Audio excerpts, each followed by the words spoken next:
Hello everyone, my name is Miss Kristie and I am one of the health educators at the Poe Center for Health Education. I'm so excited that you're joining me today in my home. I'm going to be in the kitchen to help you learn some cooking skills. So if you're hungry, come join me in the kitchen and we'll cook some healthy foods together. Today we will be making roasted veggies, and MyPlate shows us how we should eat at each meal every day. So we should aim to eat all 5 food groups at each meal. The orange section of your plate is for the grains group.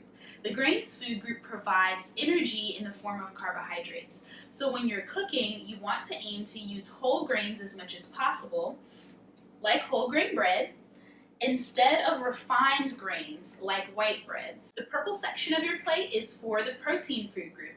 Protein food group provides, you guessed it, protein, which helps build strong muscles. We want to aim to get a variety of proteins each day, and you also want to incorporate plant-based proteins when possible, like chickpeas or lentils. The blue section of your plate is for the dairy food group. Dairy provides our bodies with calcium, which is important for strong bones. Some examples of foods that you can try for the dairy food group are a low-fat cheese stick, or you can try Greek low-fat yogurt. The red section of your plate is for the fruit group, which is always really fun during the summertime. The fruit group gives our bodies vitamins and minerals and also helps us stay hydrated during the day. Some fun fruits you can try are mango and also pineapple. Last but not least is the green section of your plate, which is for the vegetable group. Vegetables give our bodies a lot of vitamins, and you want to aim to make half of your plate fruits and vegetables at each meal. So today, like I mentioned, we are cooking roasted vegetables, and some examples of vegetables that we're using are carrots and squash. So let's get cooking.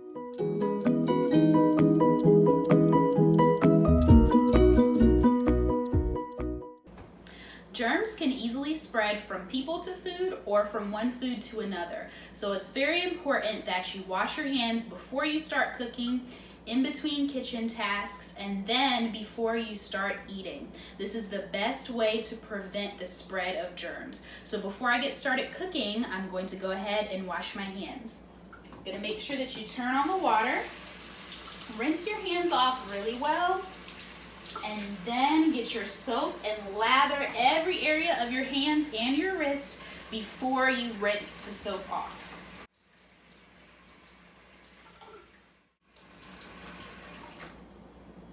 Alright, let's get started. So I have all of my veggies that I'm cutting today washed and prepared, but the first thing that I'm going to do is set up my environment safely.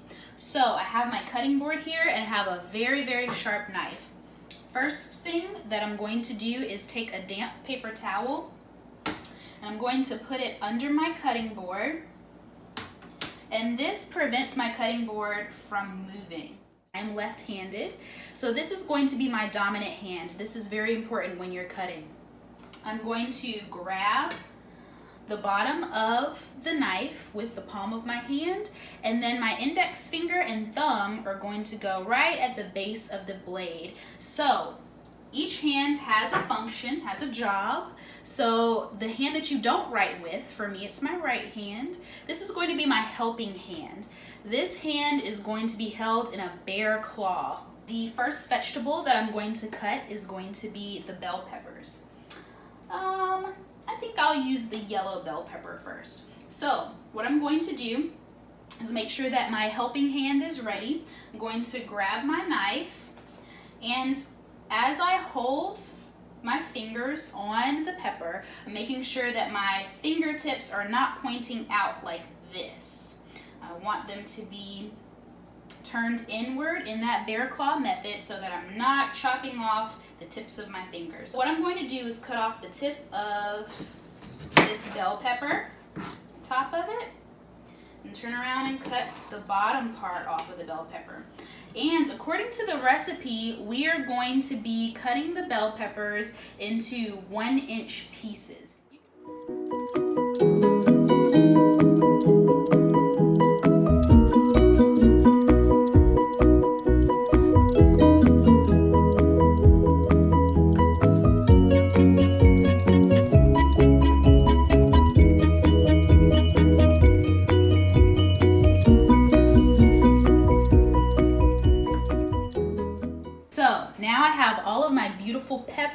in my bowl, I decided to go ahead and cut up the yellow pepper, a red bell pepper, and then also an orange bell pepper. So I've got lots of really great colors going on in my dish.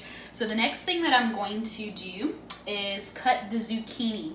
So we're going to cut these into slices. So again, using my claw method, I'm going to grip my zucchini. I'm going to cut the tip of the zucchini off and then flip it over and then cut off the back piece as well. I'm going to go ahead and cut off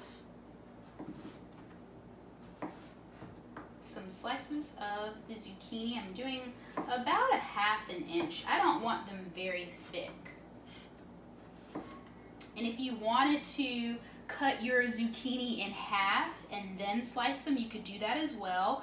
And you would do that by putting your palm straight on top of the zucchini and then going straight through and slicing the zucchini this way.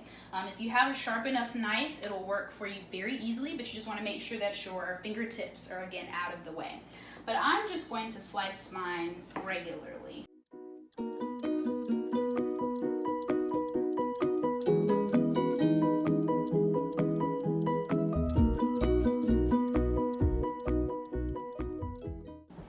Alright, so now it's time for us to do the yellow squash. So this is going to be the same method as how I cut the zucchini. I'm going to use my claw method with my helping hand. Cut off the base, turn it around, cut off the top. And then I'm just going to go through and slice the squash. Sometimes when I have larger squash, and this one is a little bit big at the base, sometimes what I'll do is what I mentioned before with the zucchini, and I will go straight through and cut it in half so that I don't have really, really large pieces. And as I mentioned, since I have a very sharp knife, it slides through very easily, so now I'm able to take the flat surface of this piece that I just cut and I can continue slicing.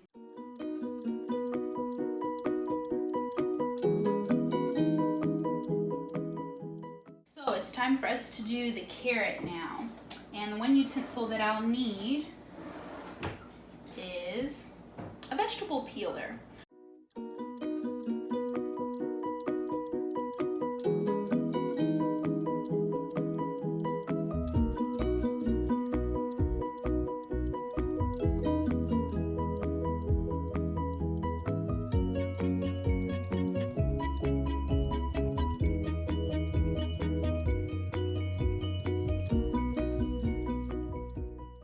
So I'm going to take this piece of garlic, put it flat on the cutting board. I'm going to take my knife with the blade facing away from me. I'm going to use the base of the palm of my hand, and I'm just going to give it a good whack. Sometimes I do twice just to make sure. Okay? And so now I can peel this outer skin very easily off of my garlic.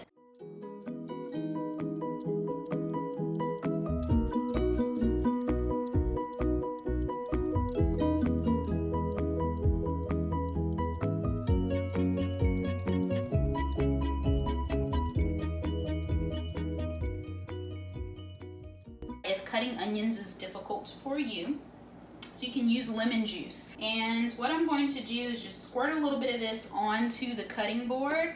When I put just a little bit of lemon juice on the cutting board before I cut my onion, I don't tear up at all.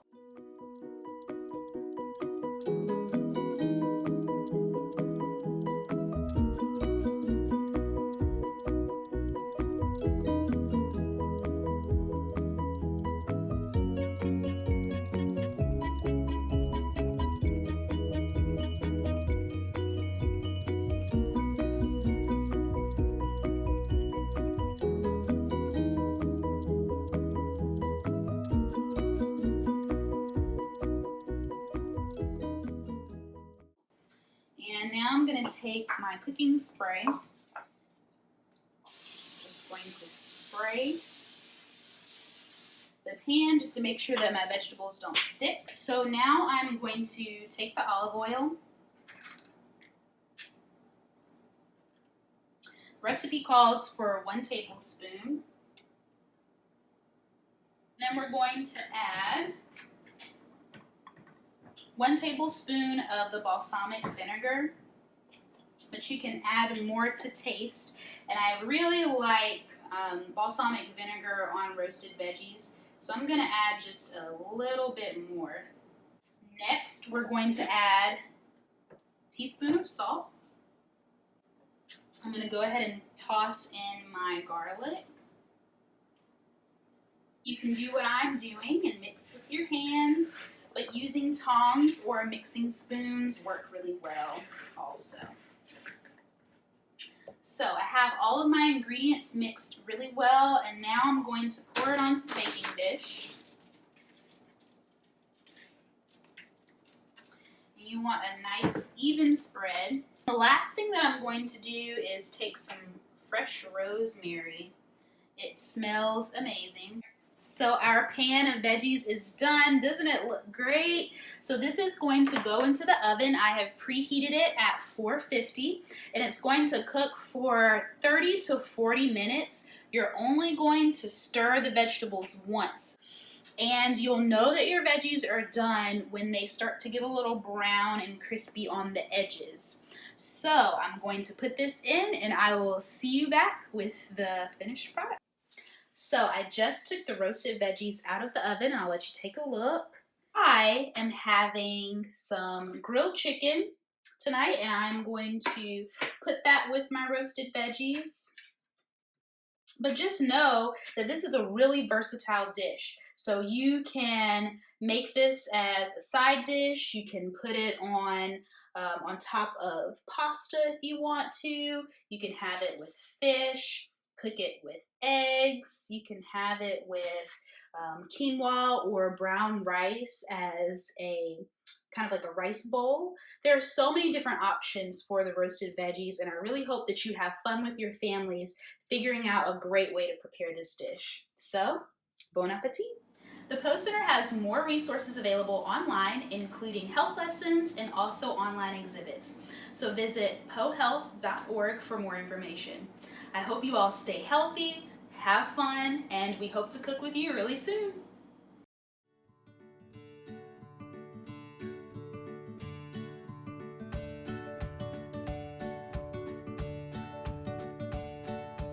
We hope you enjoyed this mini lesson. The Poe Center for Health Education now has online programs available. We've converted some of our most popular programs to an online format. We promise the same great content, same enthusiastic staff, and engaging activities, all that make the Poe experience so valuable, unique, and effective. To book a program, please visit our website or call us today.